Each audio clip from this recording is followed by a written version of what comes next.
Moi qui suis une source d'eau vive. Nana mela nani, nana mela Yesu, ko azali olingo. Nana mela nani, nana mela Yesu, ye azali olingo. bolingo lokola mayapio na ntango moi sokomeli ekitisi motema bolingo lokola mayapio na ntango moi sokomeli ekitisi motema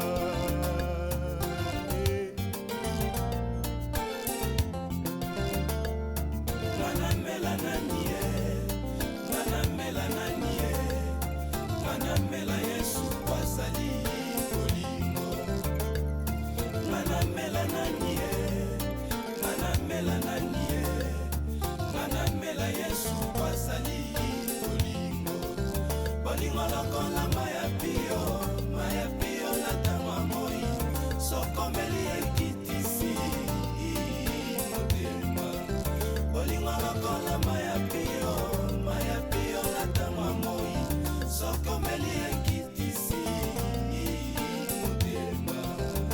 Le dernier jour, le grand jour de la fête, Jésus s'est mis debout, s'écria: venez à moi, vous tous qui avez soif, je vous donnerai de l'eau vive, comme nous dit les Écritures.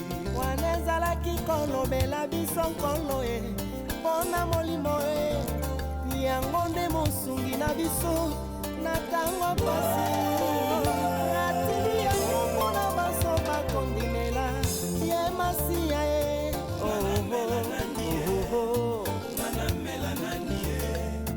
Manamela Yesu kwazali bolingo ata okomi na suka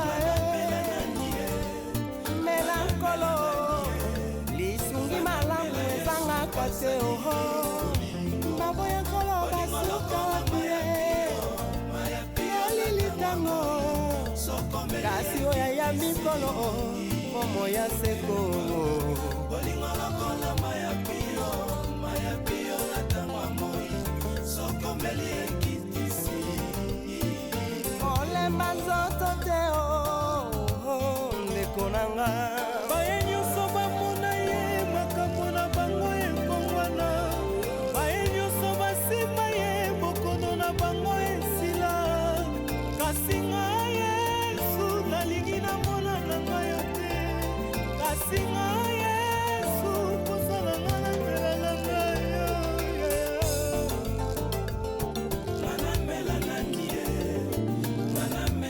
mai nyonso eza mai te yakomela solisa ya solo eza nkolo Yesu ata yo ekoma ndima okozwa mwana e na mai ya bomoi oyo ezali nkolo Yesu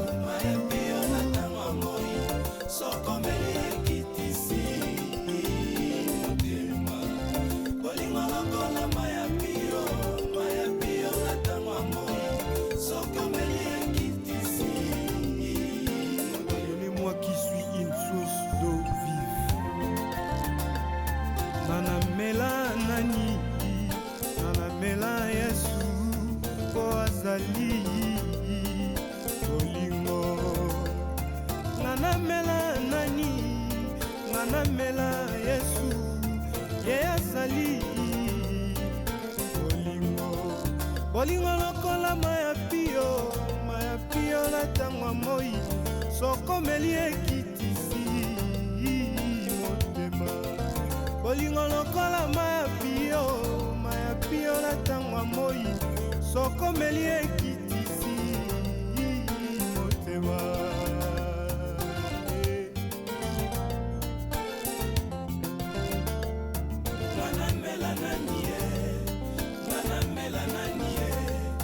Manamela Yesu kwazali bolingo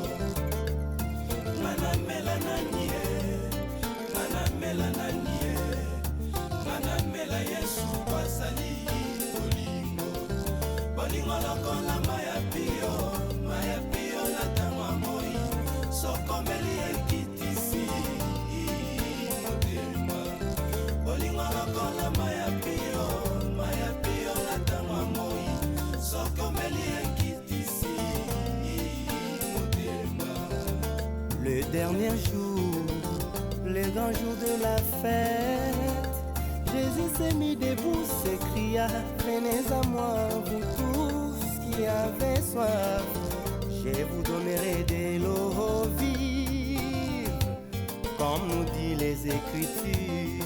Wanezalaki kolobela biso nkolo e, mpona molimo e, yango nde mosungi na biso, na ntango pasi. Atili yango mpona baso bakondimela, ye masiya e. Manamela nani e, manamela Yesu basali kolingo. Ata komi na suka e, melankolo, lisungi malamu ezangaka te o. Vamos embora, pangilomba kwa nsabi, yandikana epima kya mwoso, epangyambe, ufufamu, mwale bisola, vamos embora, vamos.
Vamos embora, pangilomba kwa nsabi, yandikana epima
ya papa naningebingaka mama naningebingaka laya naningebingaka mbanye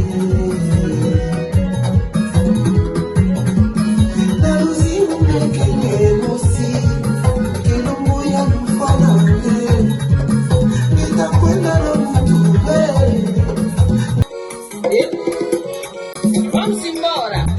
Vamos embora, pangilomba kwansabi yandikana epima kemwoso epangyambe lufufango walebisola. Vamos embora, vamos. Ya Yesu, ya Yesu, ya Yesu, ya Yesu. Munalule lolonkule munalonga, munalule lolonkule munalonga kaliswema.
Vamos embora, pangilomba kwansabi yandikana epima kemwoso epangyambe lufufango walebisola. Vamos embora, vamos. Ya Yesu, ya Yesu, ya Yesu, ya Yesu. Munalule lolonkule munalonga, munalule lolonkule munalonga kaliswema.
Naluzimu nekenge mosi kilumbu ya mfana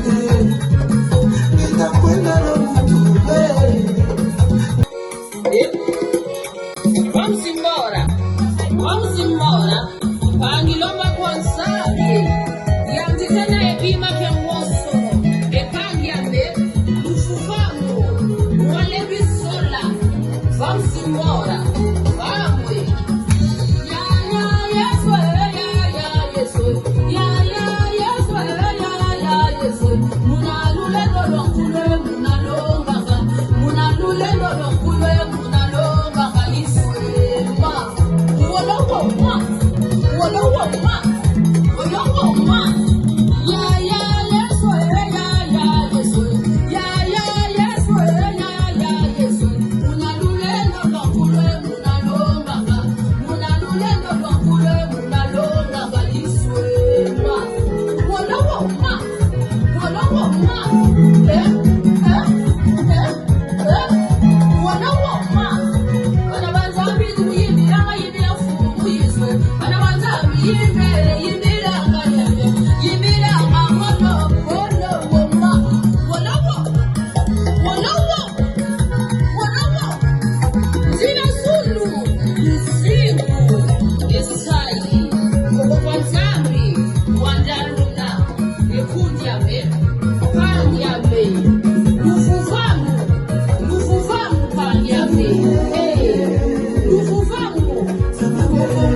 TV Kitoko, rien à dire. Abonnez-vous massivement sur Exemple TV. Batou bolinga nada, encore comme il y a ça Peric Boy. Il faut vous s'abonner. Vous s'abonner à Exemple TV. C'est Exemple TV. Vous s'abonner à la chaîne YouTube. Exemple TV Kitoko, rien à dire. Yaya, toyokaka ba exemple à suivre, cette fois-ci exemple TV. Si on voyait exemplaire en autres, non, il y a s'abonner. Exemple télévision, c'est vraiment un exemple à suivre. Il n'y a pas de polémique, il n'y a pas de conneries, il n'y a pas de... C'est vraiment... Il y a dans la lignée, il y a dans la nzela.